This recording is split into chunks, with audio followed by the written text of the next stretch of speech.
Bueno, y tenemos más invitados en la mesa de desayuno. Hoy es el Día Internacional de la Tierra, así que estamos para hablar con alguien que sabe del tema, que es geólogo. Estamos hablando del diputado provincial Alfredo Marchioli. ¿Cómo estás, Alfredo? Bienvenido acá a Una Mañana Glam.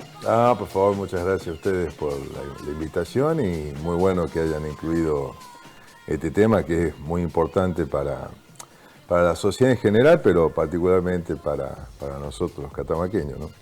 Los profesionales, y en este caso, claro, como vos decís, yo quería preguntarte, ¿es Alfredo Marchioli o Marchioli? Ambas. Ambas, Sí. Son válidas las está dos. perdonado. Son válidas porque... Pero en tu familia, o cómo es la pronunciación. Y generalmente nosotros decimos, cuando te preguntan el apellido, Marchioli. Marchioli. Pero es válido ambas, ¿no? Bien. Una duda que así quería empezar con sacarte la duda sí. en vivo acá Exacto. con Alfredo. Y nosotros queríamos hablar sobre el tema de la tierra, viste que se está hablando mucho de la sustentabilidad, de la sostenibilidad también, lo que le vamos a dejar a nuestros hijos, a nuestros nietos. ¿Cómo está hoy en día el tema con respecto al calentamiento global y todo lo que tenemos, que sabemos y conocemos diariamente? Mirá, a la tierra en sí la podemos abordar de distintas perspectivas. La podemos habitar como el suelo donde nosotros vivimos, nos instalamos, que es el espacio físico, la tierra como proveedora de recursos naturales, y en eso vos te encontrás que los principales elementos de la economía son tres. La tierra, que viene en un concepto mucho más amplio, no es simplemente el espacio físico, por ejemplo, donde nosotros estamos, sino todo lo que son los recursos naturales.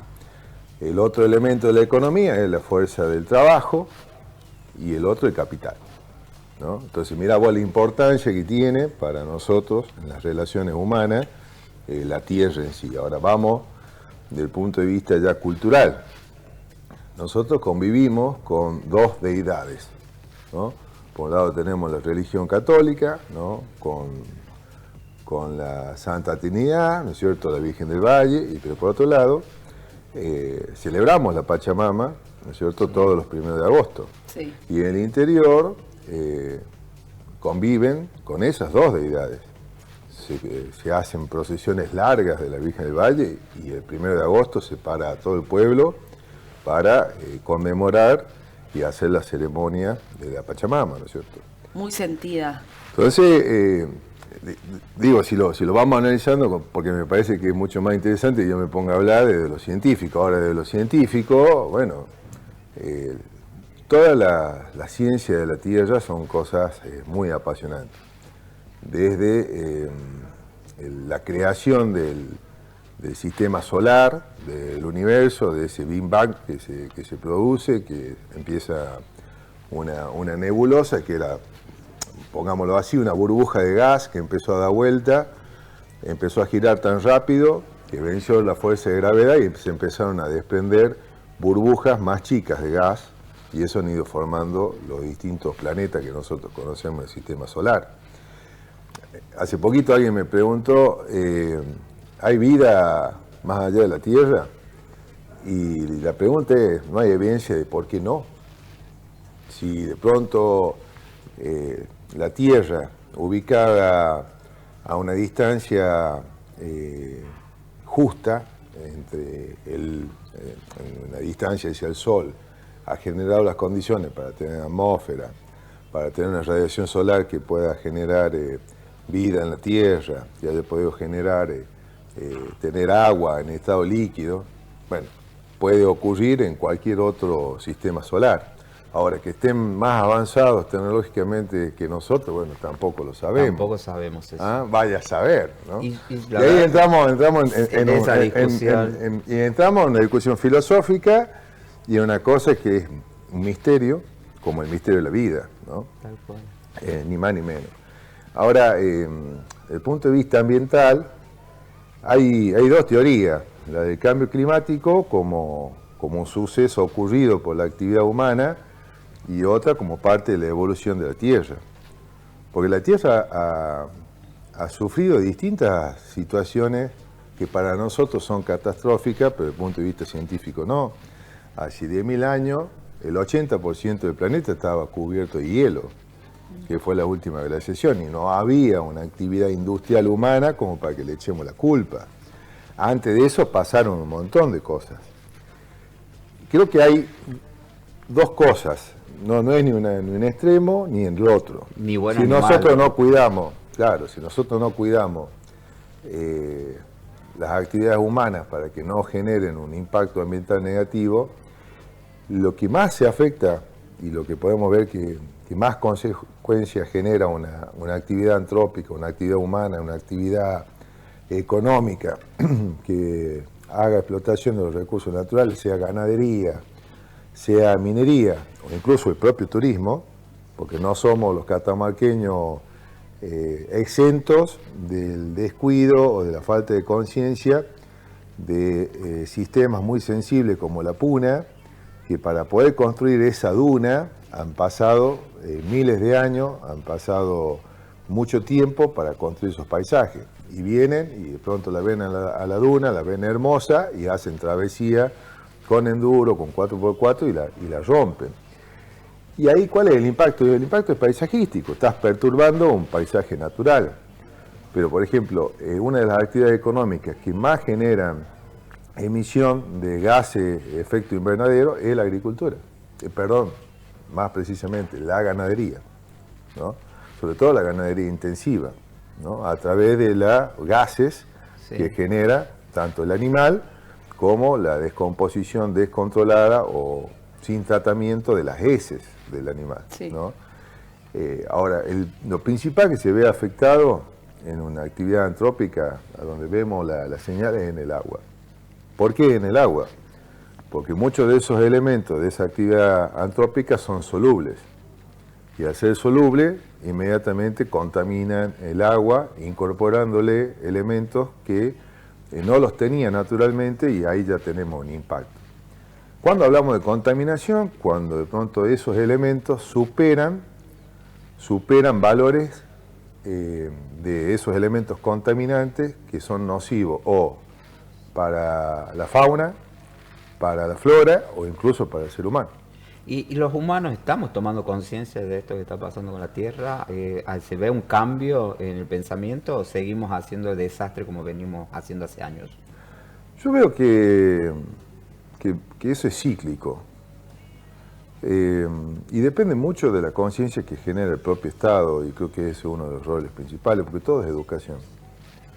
Y ahora vamos un poquito a la cuestión, salgamos de la parte de conservación o de sustentabilidad y vamos a la cuestión política, porque tiene que ver con todo. Acá la única forma de cambiar las cosas es con educación. La gente va a tener más oportunidad de un empleo digno o va a desarrollar más habilidades para la empleabilidad cuando tenga una mejor educación. Eso lo vemos día a día. Podemos ver hasta incluso miembros de nuestra familia, de nuestro vecindario, de ex compañeros de primaria y secundaria, y observemos quiénes tienen mejor empleo. Salvando la situación que tenemos en Catamarca, que cada vez se profundiza más, que a veces vos estás formado, estás capacitado, pero el que tiene mejor empleo es el que tiene un amigo que te hace la cuña para que vos entres. Saquemos un poquito de eso, vamos al tema de educación. Hay talentos muy interesantes en Catamarca, muchos han tenido que irse de la provincia porque no tenían oportunidades acá, o llegaron a un techo y querían seguir creciendo, ¿no? Y bueno, ahí está también qué proyección de vida cada uno quiere tener, ¿no? Y ahí viene la cuestión, volviendo al tema del grado de conciencia. Hubo una época en donde, sobre todo de la primaria hasta la secundaria, los chicos tenían una educación ambiental muy interesante. No te podría evaluar hoy si eso ha dado continuidad o hay una interrupción de esa formación curricular que era transversal, porque no lo veían en una materia, lo veían transversalmente. Y así también lo de seguridad vial. A ustedes les he pasado, por lo menos por anécdota de tercero, que por ahí el papá iba cruzando un semáforo amarillo-rojo, ¿no? Decía, papá, cruzaste el rojo. Papá, no tiré eso a la calle, ¿no? Un pedazo de papel, de un caramelo, o lo que fuere. Papá, no lo tiré. Eso es lo mejor que a nosotros nos puede pasar para generar conciencia hacia adelante. Lo mismo generó la ESI, ¿no? La educación Sexual. Claro, sexual Integral. integral, ¿no es cierto? ¿No? La educación es la única herramienta que a nosotros nos va a garantizar que tengamos una Catamarca mejor, que tengamos una Argentina mejor. La educación, que nos falta tanto, pero esto que acabas de decir de los niños y de los chicos, que a los papás, a los grandes nos hacen cambiar en ciertas costumbres que ya las tenemos culturalmente incorporadas, hace también que uno diga, uy, si me lo está diciendo que es más chico y yo le tengo que dar el ejemplo, están como que también los roles se están cambiando en ese sentido. La mejor forma de cambiar conductas es a través de los chicos. Pero hay la nueva generación tiene otra conciencia sobre el medio ambiente, sobre esto del reciclado que a otras generaciones nos están enseñando ellos mismos. Sí, incluso entre las relaciones humanas. Son mucho más respetuosos, ¿no?, de lo que le pasa al otro, o entender y comprender. La empatía. Sí, sí, hasta en eso, ¿no? Es más, yo veo las relaciones que han tenido mis hijos en distintas edades, y hasta son más respetuosos hasta el que no te contesten. Y quizá los adultos, el hecho que te claven el visto, Sí, es como loco. Sí. ¿Qué te crees vos? ¿Entendés? ¿No? ¿Ah? Alfredo, hablando de educación, ¿por qué elegiste esta profesión? ¿A dónde estudiaste? Mirá, bueno, primero yo no tenía la oportunidad de salir a estudiar afuera. Yo trabajo a los 14 años, una situación familiar que, bueno, había que salir a trabajar, había que salir a ayudar a los gastos de la casa. Por lo tanto, no había ninguna chance que yo pueda estudiar afuera. Me gustaba mucho todo lo que es astronomía, siempre me gustó. Eso me fue llevando, me gustaba la física nuclear, también la psicología, estaba entre esos dos extremos, nada que ver, una carrera humanista y una carrera que, si bien no es una ciencia dura, pero más se parece a una ciencia dura, ¿no? Y bueno, de pronto empecé a analizar las carreras que había. También estaba abogacía ahí dentro de las opciones. Y me incliné por geología porque, bueno, me llamó mucho la atención, me generó una curiosidad y ingresé a geología en un momento muy, muy clave, ¿no?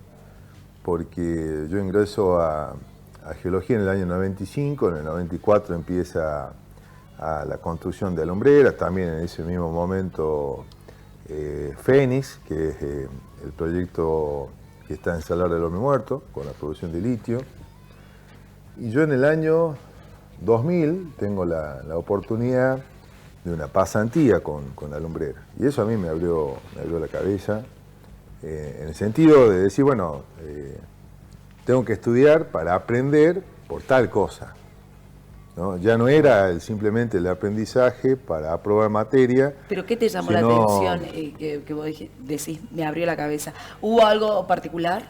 Sí, porque de pronto había geólogos de otras provincias que el conocimiento que tenían, producto de una buena formación académica y por el ejercicio profesional, la interpretación hasta de los modelos geológicos de por qué existía tal mineralización o tal combinación de minerales, y bueno, podías empezar a hacer otras hipótesis, ¿me entendés?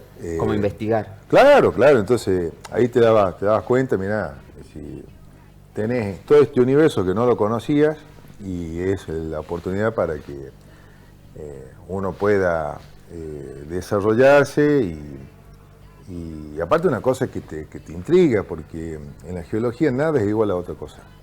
Nada, hay tantas variables y tantas características o pongámosle así, fenómenos que juegan al mismo tiempo, que en un lugar un fenómeno juega poquito y el otro es el dominante y así sucesivamente, entonces ningún lugar es igual a otro.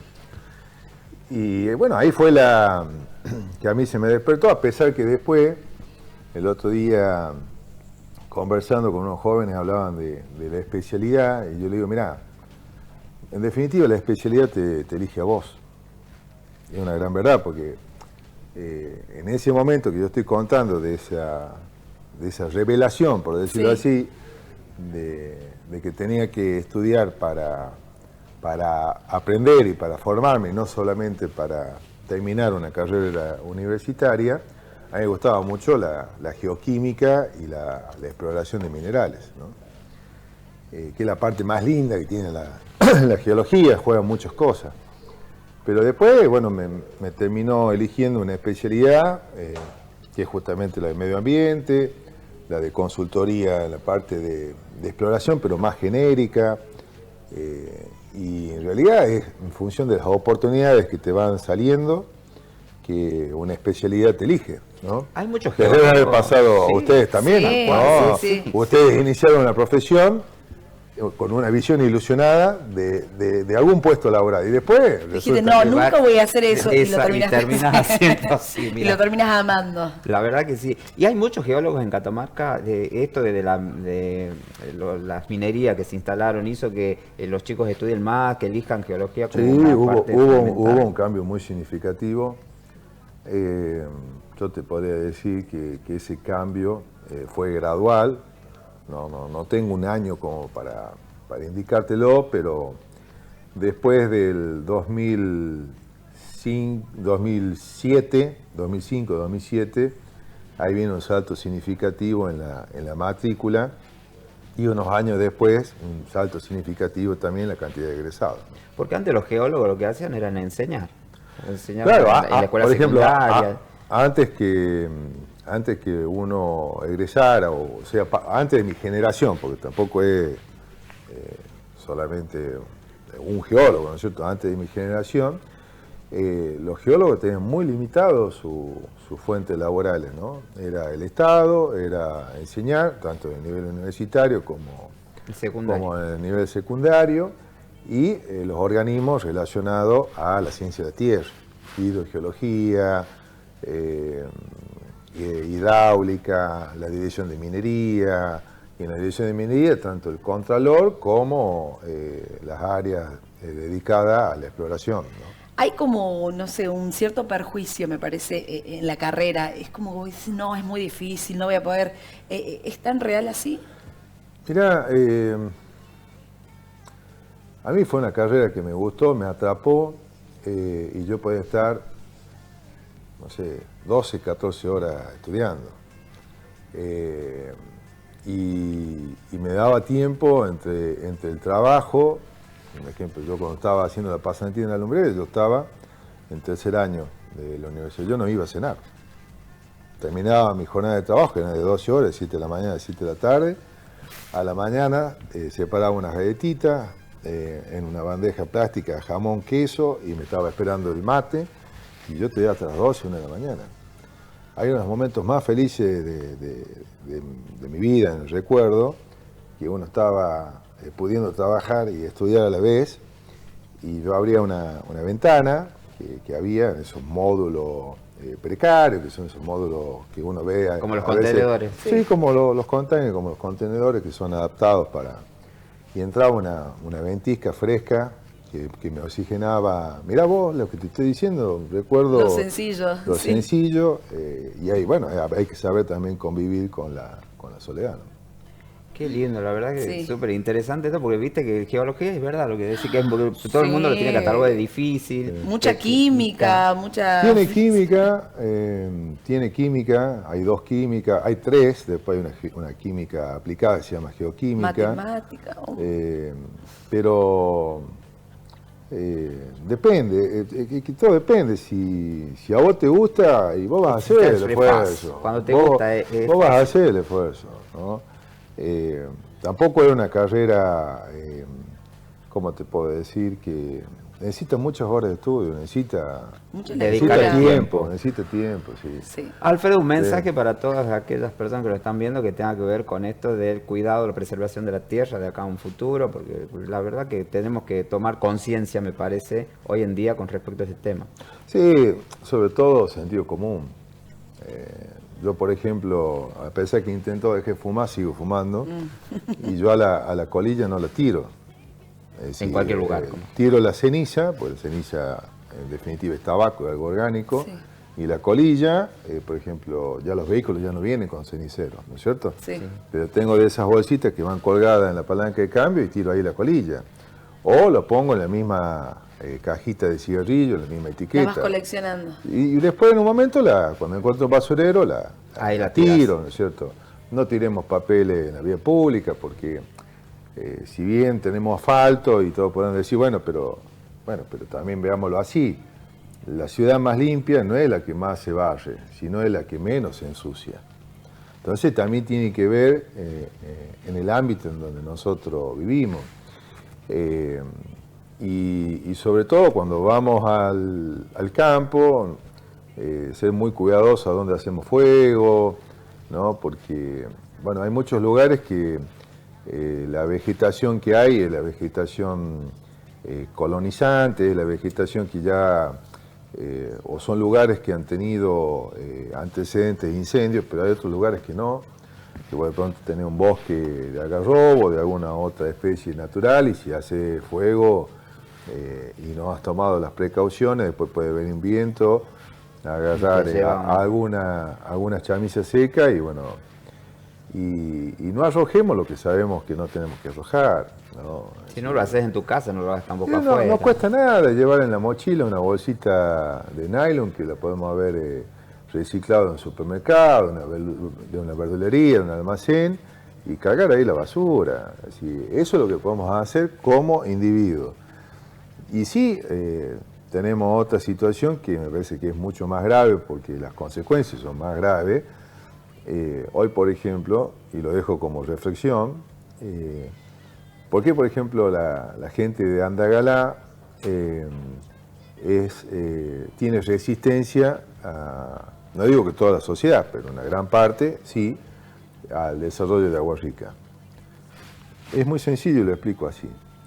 El riesgo, si uno lo puede expresar en una fórmula, es igual a probabilidad por consecuencia. A pesar que la probabilidad de una gran contaminación ambiental que afecte a todo Andagalá sean bajas, pero las consecuencias son altas, el riesgo es alto. Entonces, si el Estado no genera confianza en lo que es el desarrollo sustentable, que son 3 dimensiones. El desarrollo sustentable son 3 dimensiones. Lo ecológico, sí, ¿no?, lo social y lo económico.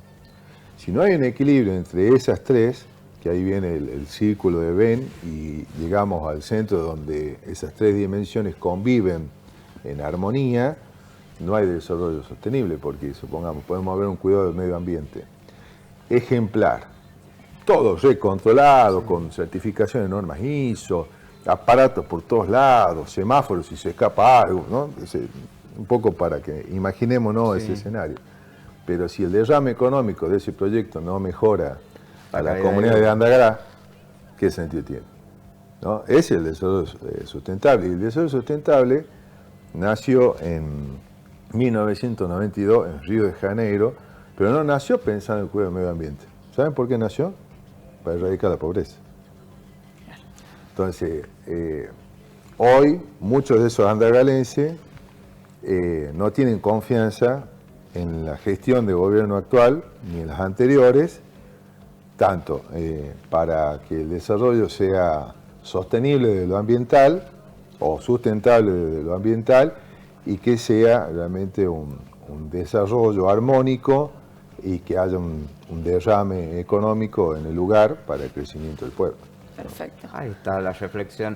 Gracias. No, la próxima vez hablamos de política y todo lo que tiene que ver con su gestión. Creo que hoy era para hablar de otra cosa. Por el Día de la Tierra. De la Tierra, pero te vamos a volver a invitar porque también queremos saber de la gestión y además porque se vienen elecciones próximamente que también tenemos que ver. Un año clave. Y una cosa adicional, tenemos una provincia extraordinaria.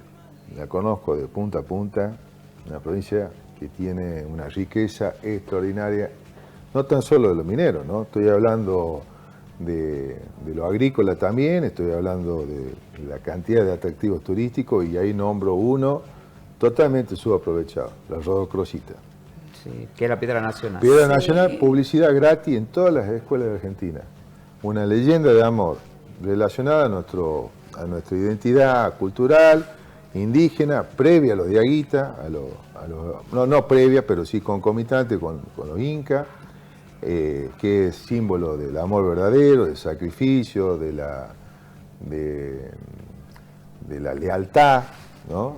Y de pronto tenemos ese recurso que hoy es un recurso minero que no está aprovechado desde el punto de vista turístico, con ese símbolo, y tenemos nosotros de pronto la Virgen del Valle, que también te significa eso, Patrona amor, nacional del turismo. patrona nacional del turismo, que te significa ese amor, porque incluso no podemos tener un amuleto del amor que está bendecido por la Virgen del Valle. Sí. La verdad que sí. Y tenemos dos cosas muy fuertes que tendremos que a nivel nacional son representativos y por ahí no se Y está en dos aprovechando. extremos de la provincia. Sí. Entonces, Boque General, Unís actividades turísticas.